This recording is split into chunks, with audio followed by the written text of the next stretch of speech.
दोस्तों क्या होगा अगर आईफोन को एक पटाखे से भरे बॉक्स में डालकर आग लगा दें। अब आपको क्या लगता है ये फोन बचेगा या नहीं? ये वीडियो काफी इंटरेस्टिंग होने वाली है, तो लास्ट तक जरूर देखना। दरअसल इस वीडियो में आईफोन को एक कांच के बने बॉक्स में पटाखों के साथ डालकर इस बॉक्स को बंद कर देते हैं और फिर इन पटाखों में आग लगा देते हैं। इसके बाद आप देख ही सकते हो कि कैसे ये बॉक्स पटाखों की वजह से काला हो जाता है। फिर इसके बाद इस बॉक्स को खोला जाता है और आईफोन को ढूंढा जाता है। फिर जब आईफोन मिलता है तो पूरा काला हो जाता है, लेकिन इसके बावजूद भी आईफोन में एक स्क्रैच भी नहीं आता है और ये फोन सही सलामत बच जाता है। दोस्तों क्या होगा अगर आईफोन के ऊपर खोलता हुआ लावा डाल दिया जाए? दरअसल ये एक्सपेरिमेंट एक यूट्यूबर सुपर कोट ने किया था। ये सबसे पहले एक कीपैड वाले मोबाइल पर खोलता हुआ लावा डालते हैं, लेकिन लावा डालते ही ये फोन बुरी तरीके से जलने लगता है। फिर इसके बाद इस आईफोन के ऊपर खोलता हुआ लावा डालते हैं, जो कि आप देख सकते हो कि ये आईफोन बिल्कुल चालू हालत में था। लेकिन जैसे ही आईफोन पर ये खोलता हुआ लावा डालते हैं, इसके बाद इस आईफोन के दो टुकड़े हो जाते हैं और ये बुरी तरीके से जलने लगता है। दोस्तों आपने ये वीडियो कभी न कभी तो सोशल मीडिया पर देखा ही होगा, जिसमें ये दिखाया जाता है कि ये नल हवा में लटक रहा है और इससे लगातार पानी निकल रहा है और आप ये सोचते रह जाते होंगे कि ये पानी कहाँ से आ रहा है और ये नल हवा में कैसे लटक रहा है। दरअसल इस नल से गिरते पानी के अंदर एक कांच का पाइप लगा होता है, जो कि नीचे पानी में एक मोटर से जुड़ा होता है और ये नल इसी पाइप के सहारे हवा में खड़ा रहता है और नीचे पानी के अंदर रखा ये मोटर पानी को पाइप के सहारे ऊपर भेजता है, जो कि ये पानी नल से टकराकर फिर नीचे गिरने लगता है और ये देखने में मानो ऐसा लगता है कि ये नल हवा में लटक रहा है और इससे पानी निकल रहा है। दोस्तों ये स्काई टावर डेनमार्क में स्थित है, जो कि कुछ एडवेंचर्स के शौकीन लोगों के लिए बनाया गया था और इस राइड्स का मजा कुछ अलग ही तरीके का होता है, क्योंकि लोगों को एक हॉर्नेस से 100 फीट की ऊंचाई पर बांध दिया जाता है। इसके बाद इस हॉर्नेस को खोल दिया जाता है, जिसकी वजह से लोग 90 किलोमीटर प्रति घंटे की रफ्तार से नीचे बंधे इस नेट पर गिरते हैं। और ये राइड्स कमजोर दिल वालों के लिए तो बिल्कुल नहीं बनी, क्योंकि इस राइड्स में मानो आपको ऐसा लगेगा कि आप सीधे आसमान से नीचे गिर रहे हो और यहाँ हजारों सैलानी इस राइड्स का मजा लेने के लिए आते हैं।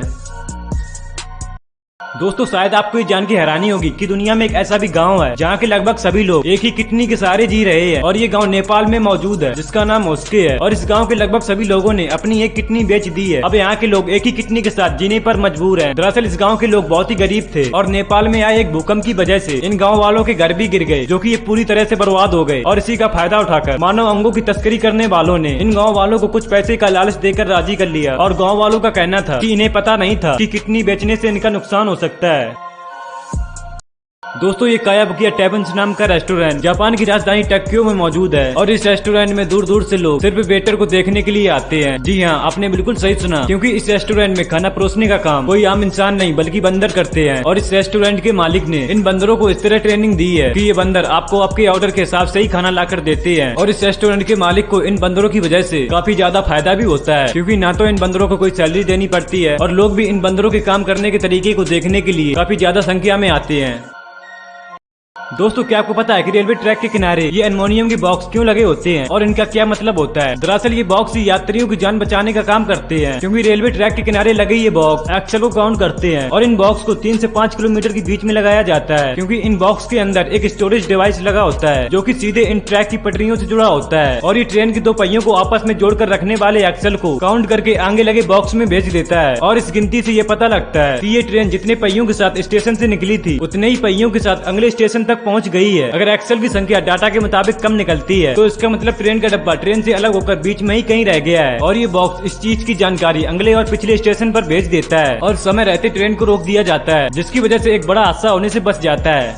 दोस्तों एरोप्लेन के विंडो ग्लास बाकी ग्लास के मुकाबले काफी ज्यादा मजबूत होते हैं, ये तो आपको पता ही होगा। लेकिन तब क्या होगा जब एरोप्लेन की विंडो ग्लास पर खोलता हुआ लावा डाल दिया जाए? दरअसल ये एक्सपेरिमेंट एक यूट्यूबर सुपर कोड ने किया था। ये सबसे पहले एक नॉर्मल गिलास लेते हैं, फिर इस पर खोलता हुआ लावा डालते हैं। इसके बाद आप देख ही सकते हो कि कैसे ये गिलास कुछ ही सेकंड में टुकड़ों में बिखर जाती है। फिर इसके बाद एरोप्लेन की विंडो ग्लास पर खोलता हुआ लावा डालते हैं, लेकिन एक बार खोलता हुआ लावा डालने पर इस गिलास का कुछ नहीं बिगड़ता है। फिर दूसरी बार खोलता हुआ लावा डालते हैं, लेकिन फिर भी इस गिलास का कुछ नहीं बिगड़ता है। सच में दोस्तों एरोप्लेन की विंडो ग्लास काफी ज्यादा मजबूत होती है।